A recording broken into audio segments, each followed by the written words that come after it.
Welcome to the Globe, everyone. My name's Mark Rylance. I'm the artistic director here at Shakespeare's Globe.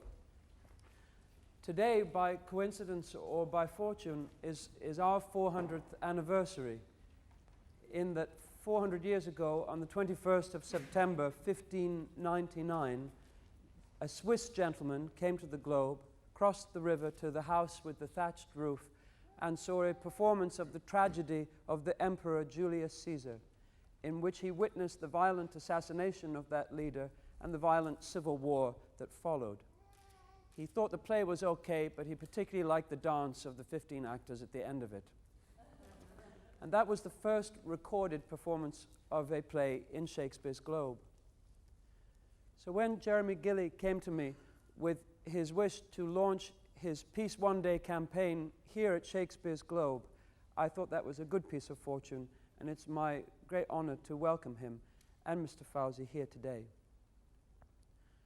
I welcome him on two notes. One, that it's generally a peaceful activity coming to hear a play, and so Shakespeare's Globe is behind that all the way.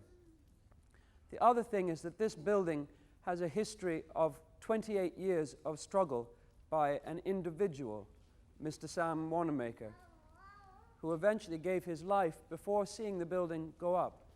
And that is the other aspect of Jeremy's campaign, that we must feel empowered as individuals in the face of these massive institutions and massive movements and other things in the world, that we do make an effect, that our imagination does shape the world around us.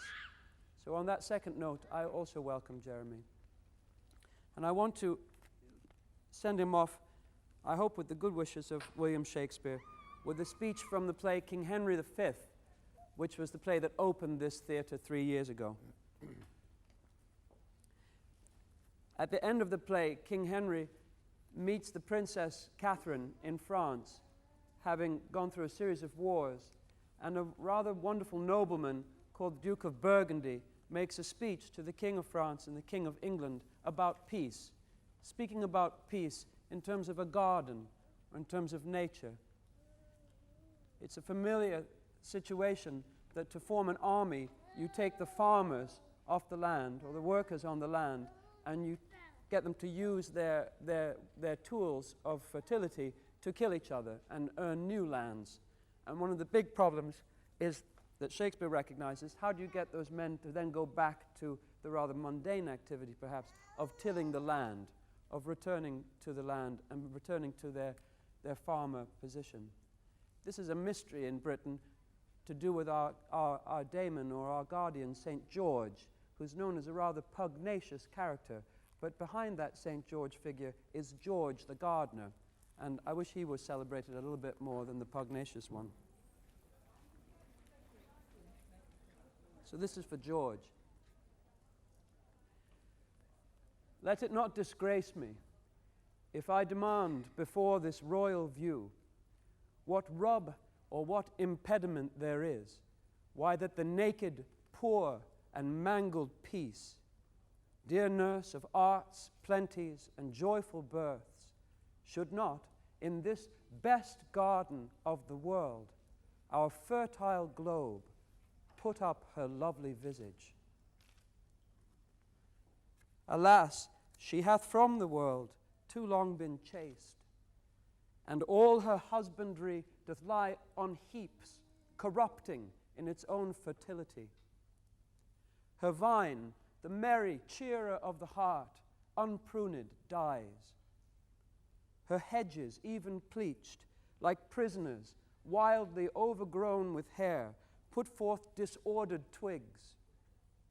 Her fallow leaves, the darnel, hemlock, and rank fumitory doth root upon, while that the coulter rusts that should deracinate such savagery.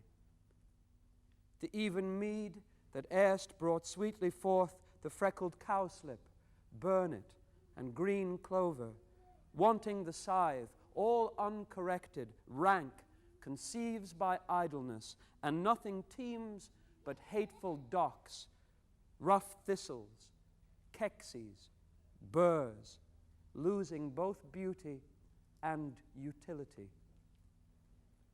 And as our vineyards, fallows, meads, and hedges defective in their natures, grow to wildness, even so our houses and ourselves and children have lost or do not learn for want of time the sciences that should become each country, but grow like savages, as soldiers will, that nothing do but meditate on blood, to swearing and stern looks, diffused attire, and everything that seems unnatural,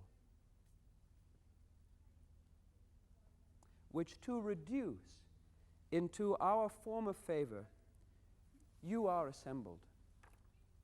And my speech entreats that I may know the let why gentle peace should not expel these inconveniences and bless us with her former qualities.